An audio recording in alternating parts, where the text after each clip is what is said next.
Hi all of you. இன்னைக்கு நம்ம simple easy methodல chicken gravy எப்படி பண்றதுன்னு பார்க்க போறோம். ரைட்? இந்த chicken gravy பண்றதுக்கு essential oil first எடுத்துக்கோங்க. இந்த ஆயில்ல சின்ன வெங்காயம், ஒரு தக்காளி, கொஞ்சம் இஞ்சி, கொஞ்சம் பூண்டு நறுக்கி ரொம்ப பேஸ்ட் ஆக்காம இந்த மாதிரி வந்து அரைச்சு உள்ள போட்டுருங்க.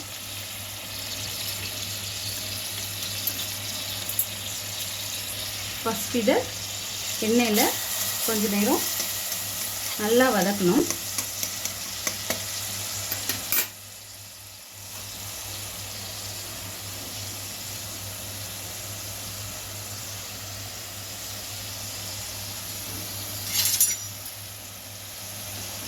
அந்த ஸ்மெல் வர்ற வரைக்கும் நல்லா வதக்கிடுங்க. வதங்கினதுக்கப்புறமா அரைச்சது இல்லாமல் இன்னும் கொஞ்சம் வெங்காயம், பெரிய வெங்காயம் ஒன்றே ஒன்று கட் பண்ணியிருக்கேன், ஒரு சின்ன வெங்காயம் கட் பண்ணியிருக்கேன். இந்த வெங்காயத்தையும் நல்லா அதோடு சேர்த்து கொஞ்ச நேரம் வதக்குங்க.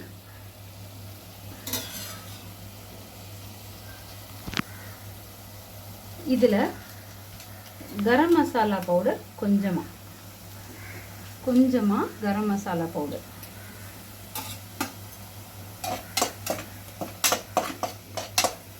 ஆட் பண்ணதுக்கப்புறமா நான் இன்னைக்கு லெக் பீஸ் சிக்கன் எடுத்திருக்கேன். 2 லெக் பீஸ் மட்டும் எடுத்திருக்கேன். அதை வந்து உள்ளே போட்டுருங்க. இது அப்படியே எண்ணெயிலே இருக்கணும். இது எண்ணெயிலே இருக்கும்போது அந்த ஸ்மெல் ஃப்ளேவர் எல்லாமே அந்த சிக்கனோடு சேரும். அவசரப்பட்டு அடுத்தது எதையும் போட வேணாம். ஒரு 3 மினிட்ஸ் இது இப்படியே இருக்கட்டும். ஆஃப்டர் 3 மினிட்ஸ் இந்த ஜார் பாருங்கள். இதில் கொஞ்சம் தேங்காய் பூ, கொஞ்சம் மல்லி, மிளகு, ஜீரகம், சோம்பு, வத்தல் இது எல்லாமே அரைச்சிருக்கேன். ஓகே,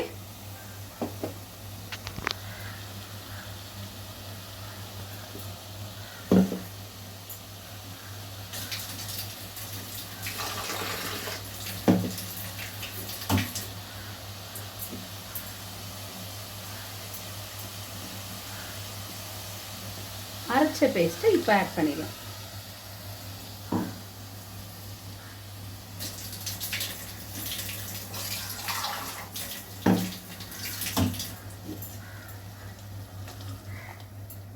இதுவும் வந்து அப்படியே கொஞ்ச நேரம் இருக்கட்டும். கொஞ்ச நேரம் இந்த மசாலாவோடு இருக்கட்டும். கொஞ்சமாக தேங்காய் பூ, 2 ஸ்பூன் தேங்காய் பூ, ஒரு அரை ஸ்பூன் மிளகு, அரை ஸ்பூன் ஜீரகம், அரை ஸ்பூன் சோம்பு, ஒரு 3 மிளகாய் வத்தல் இது மட்டும்தான் ஆட் பண்ணியிருக்கேன்.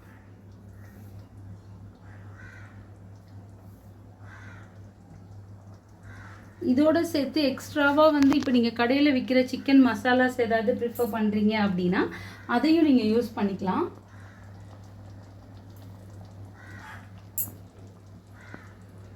அதுவும் நல்லா டேஸ்ட்டாக தான் இருக்கும். நான் இதோட வீட்டில் உள்ள குழம்பு பொடி ஆட் பண்ணியிருக்கேன். ஜஸ்ட் நம்ம புளிக்குழம்பு, அப்புறம் இந்த சாம்பார் எல்லாத்துக்குமே வந்து மல்லி ஜீரகம் போட்டு நம்ம அரைச்சி வச்சுருப்போம்ல, அந்த பொடி மட்டும் நான் இதோட சேர்த்து எக்ஸ்ட்ரா ஆட் பண்ணியிருக்கேன்.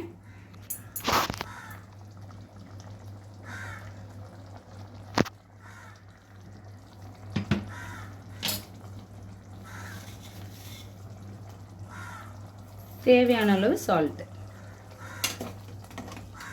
இன்னும் கொஞ்சம் உங்களுக்கு கிரேவி சாஃப்டாக வேணும் அப்படின்னா நான் என்ன பண்ணேன், இந்த சிக்கனை வந்தோடனே கழுவிட்டு ஒரு 1/2 அன் ஹவர் மட்டும் தயிரில் ஊற வச்சேன் சாஃப்ட்னஸ்க்காக. நீங்கள் அந்த மாதிரி வேணும்னாலும் நீங்கள் ட்ரை பண்ணலாம். அது வந்து சிக்கனோட கிரேவியை வந்து இன்னும் கொஞ்சம் நல்லா டேஸ்ட் ஆகும்.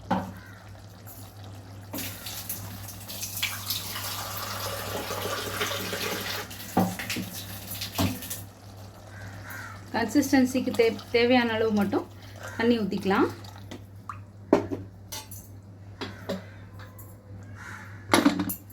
இப்போது குக்கரை மூடி வச்சிடலாம்.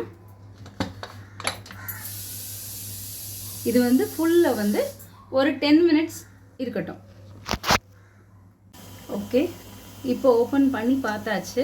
ஆஃப்டர் 12 மினிட்ஸ் சிக்கன் கிரேவி நல்லா திக்காக ரெடி ஆயிடுச்சு. நீங்கள் கன்சிஸ்டன்சி பார்த்துக்கோங்க. இன்னும் கொஞ்சம் திக்னஸ் வேணும் அப்படின்னா இன்னும் கொஞ்சம் நேரம் சிம்லேயே வச்சுருங்க. ஆக்சுவலாக இந்த கன்சிஸ்டன்சி குழம்புக்கு கரெக்டாக இருக்கும், போதும்.